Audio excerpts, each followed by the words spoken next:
जय हिंद देशवासियों, आप सभी लोगों का अपेक्स द लर्निंग प्लेटफॉर्म में हार्दिक स्वागत और हार्दिक अभिनंदन करता हूं। मैं आपका अपना साथी विभोर श्रीवास्तव। जैसे कि मैंने आपको हड़प्पा सिविलाइजेशन पूरा कंप्लीट करवा दिया है, फिर मैंने धार्मिक आंदोलन आपको बताए जिसमें बौद्ध धर्म और जैनिज्म के बारे में बताए, वो सब मैंने आपको कंप्लीट करवा दिया है। अब हम आगे चलते हैं, मगध का उत्कर्ष आखिरकार कैसे हुआ। मगध का उत्कर्ष 3 कारणों से डिवाइड करते हैं। पहले हम पूर्व मौर्य काल, फिर आपका पड़ता है मौर्य काल, फिर आपका पड़ता है पोस्ट मौर्य काल। आपका जो पूर्व मौर्य काल है इसमें कौन कौन से वंश हैं? हर्यक वंश, शिशुनाग वंश, नंद वंश। इसके टाइम पीरियड में 2 विदेशी आक्रमण हुए थे। कौन कौन से?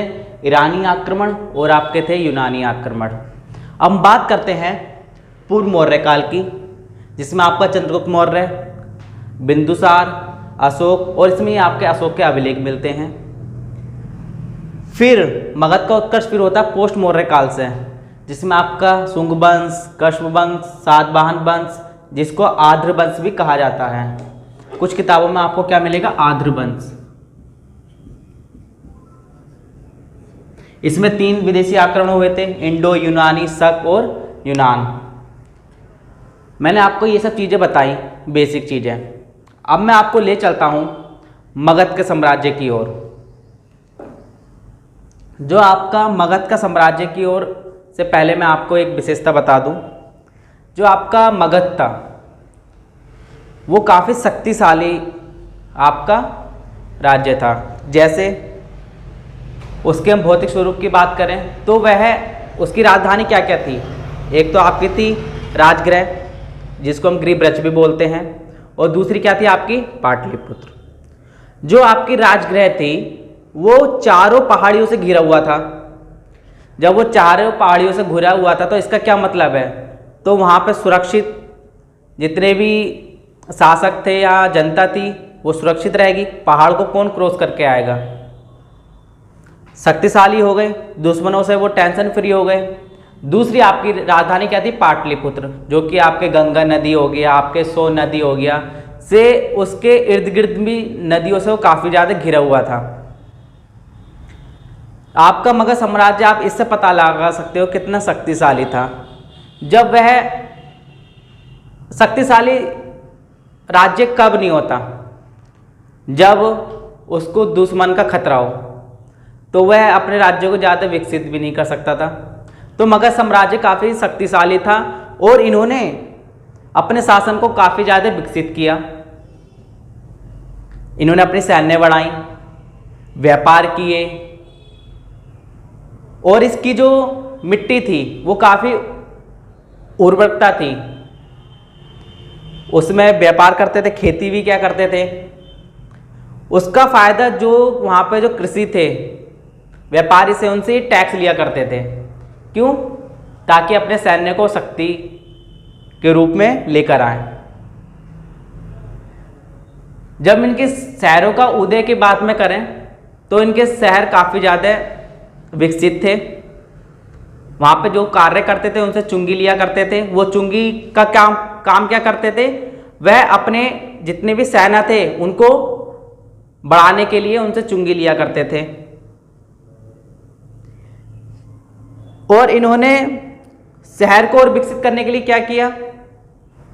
और राजाओं ने इसको शहर का उदय किया और यहाँ पर सिक्के की प्रचलन भी करवाया। ये तो मैंने आपको बताया शहरी उदय। अब हम बात करते हैं इसमें खनिज का क्या कारण था। मगध साम्राज्य में काफ़ी ज़्यादा खनिज थे, लोहे के संसाधन यहाँ पर काफ़ी ज़्यादा उपलब्ध थे, जिस वजह से लोहे का प्रयोग ही किस लिए क्या करते थे? हथियार बनाने के लिए। आपको पता है अपने मध्य प्रदेश में लोहे की काफ़ी ज़्यादा मात्रा पाई जाती है। तो इन्होंने विकास के लिए उस क्षेत्र को पाने के लिए काफ़ी संघर्ष किया। कम से कम उज्जैन, जो आपको अवंती कहलाता है, मैंने आपको बताया था अवंती 2 पार्ट्स में डिवाइड था। एक तो आपका उज्जैन था और एक आपका क्या था? महिष्मती। जो उज्जैन को पाने के लिए इन्होंने बहुत ही मेहनत करी। इनको 100 वर्ष लग गए उज्जैन को पाने में। तो आप इससे ये अनुमान लगा सकते हैं तो वो कितना इंपॉर्टेंट था। अब हम बात करते हैं सैन्य संगठन की। इनकी से सैन्य संगठन बहुत ही शक्तिशाली थी, क्योंकि ये अश्व और हाथी का प्रयोग करते थे।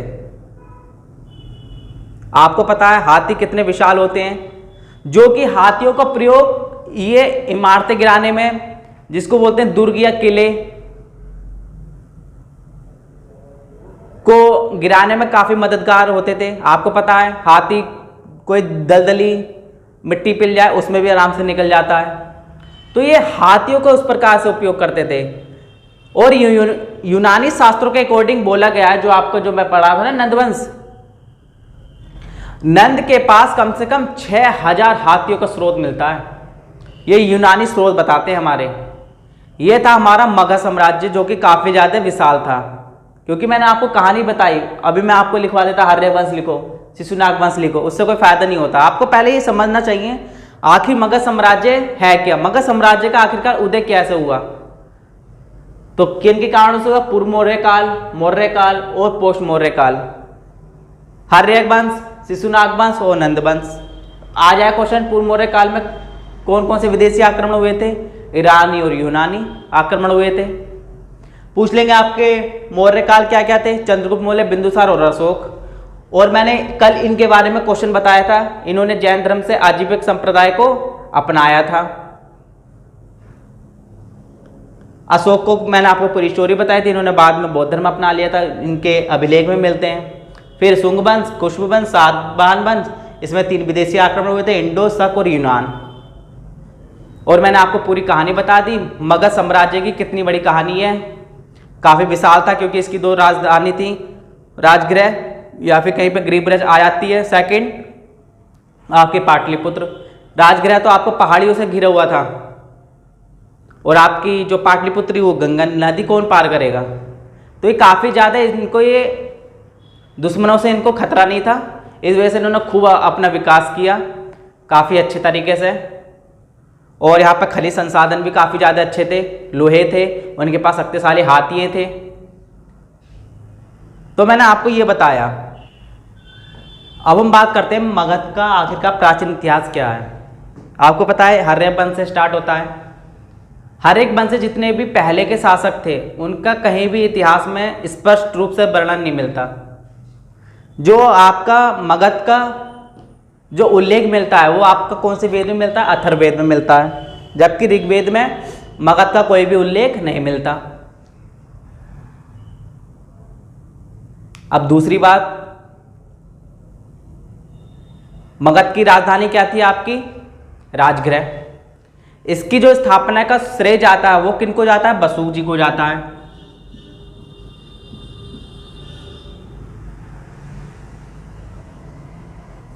मगध के जो साम्राज्य का जो विस्तार था श्रेय किनको जाता है? बसु को जाता है। बसु को क्यों जाता है? क्योंकि मगध की आरंभिक राजधानी क्या थी? राजगृह। राजगृह गृहब्रज का जो स्थापना का जो विस्तार किया था वो बसु ने किया था, इसलिए इनको श्रेय जाता है। अब दूसरी बात करें, बृहद्रथ का पुत्र कौन था? जरासंध। बृहद्रथ कौन था? आपके पुराणों शास्त्रों में कहा जाता है मगध का आरंभिक शासक कौन था? सर्वप्रथम शासक पुराणों के अनुसार वो आपका बृहद्रथ ही था।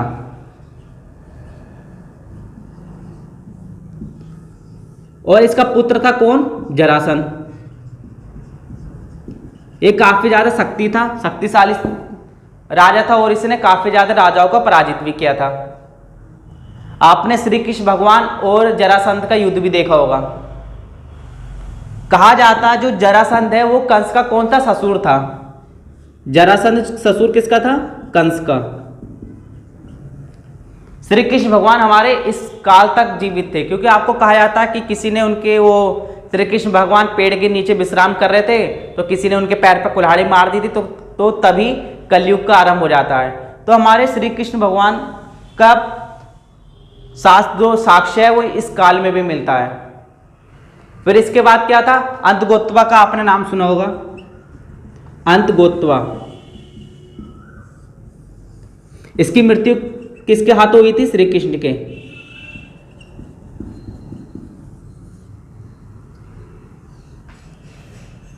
मैंने आपको ये फैक्ट्स बताया। पहले क्या बताया मैंने? मगध साम्राज्य में जितने भी हर्यवंश से पहले शासक हुए थे उनका पहले इतिहास में कहीं स्पष्टीकरण नहीं है। वो भी मगध साम्राज्य का उल्लेख आपके अथर्ववेद से लिया गया है, तभी हमको इसके बारे में पता लगी। ऋग्वेद में इसका कोई साक्ष्य नहीं है। दूसरी बात मैंने क्या बताया, मगध साम्राज्य का जो आरंभिक राजधानी क्या थी, राजगृह, उसका विस्तार का श्रेय किनको जाता है, वसु को जाता है। और पुराणों के अकॉर्डिंग मगध साम्राज्य का पहला शासक कौन था, बृहद्रथ था। कौन था, बृहद्रथ था। और इसका पुत्र कौन था, जरासंध, जो कि कंस का कौन था, ससुर था। फिर उसके बाद बताया अंतगोत्वा की मृत्यु किसके हाथ हुई, श्री कृष्ण के भगवान। ये तो मैंने बताया कि ये पुराणों के अकॉर्डिंग था। आरंभिक शासक मगध का, लेकिन बौद्ध ग्रंथ के अनुसार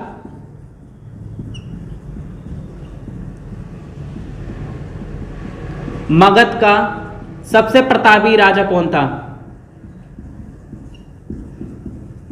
तो आपका जवाब आना चाहिए बिंबिसार। बिंदुसार नहीं, बिंबिसार। पुराणों के अकॉर्डिंग तो आरंभिक शासक कौन था, बृहद्रथ। और बौद्ध ग्रंथ के अनुसार मगध का सबसे प्रतापी राजा कौन था, बिंबिसार। तो मैंने आपको ये बताया। अब मैं आपको लेके चलता हूं हर्यक वंश की ओर। फिर अजातशत्रु पढ़ाऊंगा, जिसने प्रथम बौद्ध संगति के उन्होंने स्टार्ट करी थी। तो ऐसे ऐसे मैं आपको लिखवाता चला जा रहा हूं। अब हम बात करते हैं हर्यक वंश की। इसका टाइम पीरियड क्या है, 544 बीसी से 412 बीसी। जो हर्यक वंश के जो फाउंडर थे वो आपके कौन थे, बिंबिसार।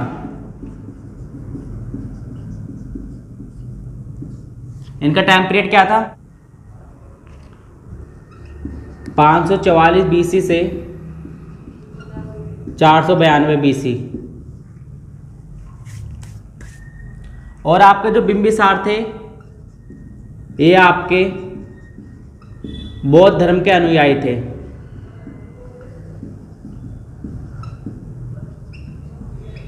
बौद्ध धर्म के कौन थे, ये अनुयायी थे, बिंबिसार। और इसने क्या करा था, इसने अंग पर आक्रमण करके उसको मगध साम्राज्य में मिलाया था।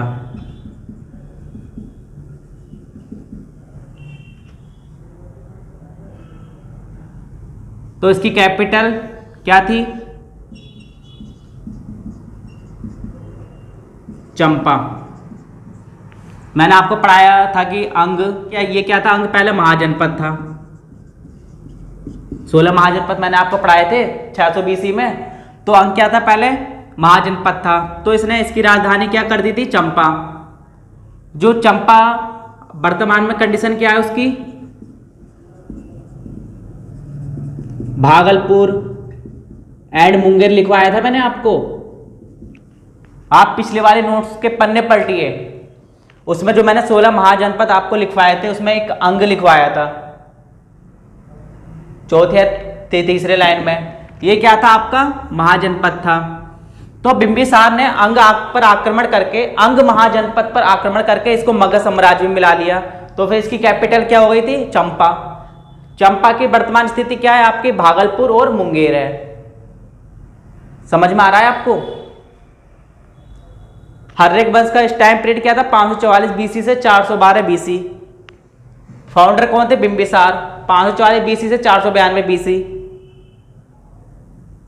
अब ये मत समझने 492 बीसी है 412 बीसी है, क्योंकि बीसी में टाइम घटते चले आते हैं। 412 आएगा, 300 आएगा, 200 आएगा, 0 आएगा, फिर एडी चलता है। वो मैंने आपको पहली वाली क्लास में बताया है, तो इस पर डाउट तो होना नहीं चाहिए। फिर मैंने आपको बताया ये बौद्ध धर्म के अनुयायी थे। इन्होंने महाजनपद अंग पर आक्रमण करके उसको मगध साम्राज्य में मिला लिया। मगध की कैपिटल क्या थी, चंपा। और वर्तमान स्थिति भी मैंने आपको लिखवा दी, भागलपुर और आपकी क्या थी, मुंगेर। फिर इसने क्या करा था बिंबिसार ने, इसने कौशल देवी से विवाह किया।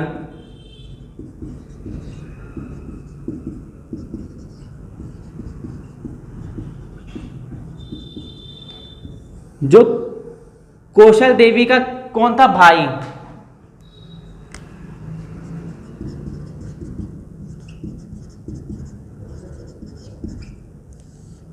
इसने दहेज में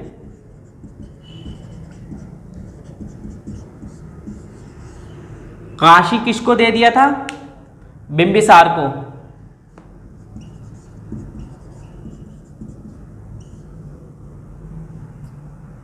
आप टेंशन मत लीजिए, प्यार से समझिए, रिलैक्स होकर। पहले मैंने बताया था हर्यक वंश का, पहले तो मैंने आपको मगध का पहले उदय बता दिया था, तो उस पर तो कोई डाउट नहीं होना चाहिए, आपको पता होना चाहिए उदय कैसे हुआ, 3 कारणों से हुआ। समझ में आ गया। फिर मैंने बताया जो इसकी भौतिक स्ट्रक्चर थी, राजगृह, पाटलिपुत्र काफी शक्तिशाली राजा थे। फिर इनमें खनिज भी पाए जाते थे, लोहे, तो इस कारण इन्होंने उज्जैन पर अवंती, जो उज्जैन और महिष्मती 2 राजधानी लिखवाई थी मैंने, उस पर इन्होंने कब्जा कर लिया। फिर इन्होंने जो वहाँ पर जो काम करते थे कृषि, उन पर टैक्स लगाने लगे, क्योंकि सेना पर खर्च करते थे ये। उनके पास हाथी भी थे, वो मैंने आपको स्वरूप बताया। हर्यक वंश का आपको कहाँ पर साक्ष्य मिलता है, ऋग्वेद, अथर्ववेद में मिलता है, ऋग्वेद में नहीं मिलता। बृहदत्त के पुत्र कौन थे, जरासंध, जो कि ससुर के इनके थे कंस के। फिर आपको मैंने क्या बताया था, श्री कृष्ण भगवान ने किनकी मृत्यु कर दी थी, अंतो गोतवा की मृत्यु कर दी थी, वो मैंने आपको बताया था। फिर मैं आपको ले चला हर्यक वंश पर। टाइम पीरियड देखिए 544 बीसी से 412 बीसी। फाउंडर कौन थे आपके, बिंबिसार। टाइम पीरियड 544 बीसी से 492 बीसी। ये आपके बौद्ध धर्म के अनुयायी थे। इन्होंने महाजनपद अंग पर आक्रमण करके मगध साम्राज्य में मिला लिया था। फिर मगध की कैपिटल क्या हो गई थी, चंपा। वर्तमान स्थिति क्या, भागलपुर और आपके मुंगेर। फिर उन्होंने कौशल देवी से विवाह कर लिया था, किसने, बिंबिसार ने। फिर इसके कौशल देवी के भाई ने प्रसेनजीत, जो कि कौशल का राजा था। कहां का राजा था, कौशल का।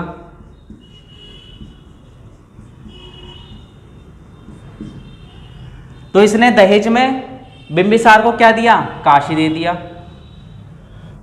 और इस समय क्या था, जो आपके अवंती का राजा था, इसके टाइम पीरियड पर अवंती का राजा था, उसको पीलिया से पीड़ित था वो। फिर बिंबिसार ने अपने वेद भेज दिए थे, किसके पास, अवंती के राजा के पास। इसकी राजधानी लिखवाई थी मैंने, क्या क्या, उज्जैन एंड महिष्मती। आप जो मैंने लिखवाया है ना 16 महाजनपद, जहां पर आप स्टडी कर रहे हैं, उसको वहां पर टेबल पर लगा लीजिए, चिपका लीजिए उसको। आप जब 16 महाजनपद आएंगे, इसलिए मैं आपको लिखवा रहा, जैसे मैंने चंपा लिखवाया, वर्तमान स्थिति भी लिखवा रहा हूं, ताकि आपको वो रिकॉल होता रहे। 16 महाजनपद तो मैं आपको ऐसे ही रटवा दूंगा। अवंती का राजा क्या होता है, फिर मैंने आपको बताया अवंती की 2 कैपिटल लिखवाई थी मैंने, उज्जैन और महिष्मती लिखवाया है ना। इसने अवंती की राजा क्या था, उसमें पीलिया से पीड़ित था। फिर इसने वहां पर अपने क्या भिजवाए थे, वेद भिजवाए थे। अब क्वेश्चन आ जाएगा, उस समय अवंती के राजा कौन थे, उस समय अवंती के राजा थे चंद्रप्रघोत।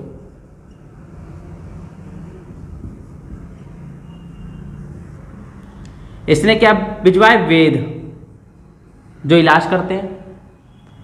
फिर बिंबिसार का एक पुत्र होता है अजातशत्रु। अजातशत्रु ने क्या करा,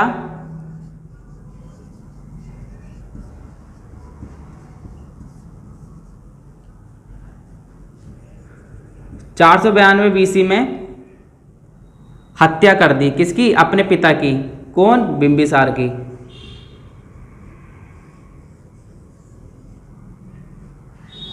अजातशत्रु हत्या करेगा, फिर अजातशत्रु का उसका पुत्र हत्या कर देगा, ऐसे ये पूरा साम्राज्य खत्म हो जाएगा। मैंने आपको ये बताया था बिंबिसार के बारे में, फाउंडर। फिर हम कल नेक्स्ट क्लास में पढ़ेंगे उदायन, फिर हम अजातशत्रु पढ़ेंगे, फिर उसके बाद पढ़ेंगे उदयन, क्योंकि उदयन किसका पुत्र था? अजातशत्रु का था। तो मैंने आपको ये बेसिक बताया। क्या बताया? पहले मैंने आपको मगध साम्राज्य के इम्पोर्टेंट बताए, स्रोत क्या क्या हैं। पूर्व मौर्यकाल, मौर्यकाल, पूर्व उत्तर मौर्यकाल या फिर पोस्ट मौर्यकाल, मैंने आपको ये बताए। फिर उसमें कौन कौन से वंश थे, मैंने वो आपके बताए। फिर मैंने आपको क्या बताया, मगध साम्राज्य कैसे मतलब विकासशील रहा। आपको क्वेश्चन पुटअप करना चाहिए ना, मैंने आपको लिखवा देता हर्यवंश है, इसकी डेट ये है, उसकी डेट है, आपको ये पता नहीं मगध साम्राज्य का आखिरकार इतिहास क्या है, प्राचीन स्ट्रक्चर क्या है। फिर उस इतिहास पढ़ने से क्या फायदा मेरे भाई? जब मैं आपको ऐसे लिखवा दूंगा उससे कोई फायदा नहीं, जब तक आपको स्ट्रक्चर, मैंने आपको कहानी बता दिया, मगध साम्राज्य था, इसकी राजगृह और पाटलिपुत्र 2 कैपिटल थी, राजगृह पहाड़ियों से घिरा हुआ था, और जबकि पाटलिपुत्र गंगा और उसके इर्द गिर्द नदियों, सोन नदी और भी नदियों से घिरा हुआ था, तो कौन पार करेगा? इसलिए वो शक्तिशाली था, दुश्मनों की टेंशन फ्री।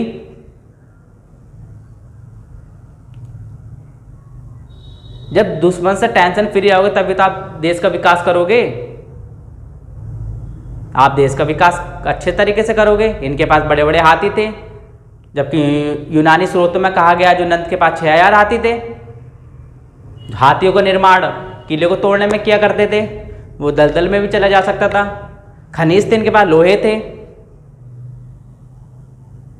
तो इन्होंने अपने ऐसे ऐसे बढ़ाया। फिर इसके फाउंडर कौन थे? बिंबिसार, 540 BC से 492 BC। ये बौद्ध धर्म के अनुयायी थे। इन्होंने कौशल देवी से शादी कर ली थी। इनके भाई का क्या नाम था? प्रसेनजीत। कहाँ के थे? कौशल के राजा थे। तो कौशल ने इसके बिंबिसार को काशी दहेज में दिया। फिर अवंती के राजा 2 कैपिटल थी, उज्जैन और महिष्मती। उज्जैन के राजा कौन थे? चंद्रप्रगोत थे।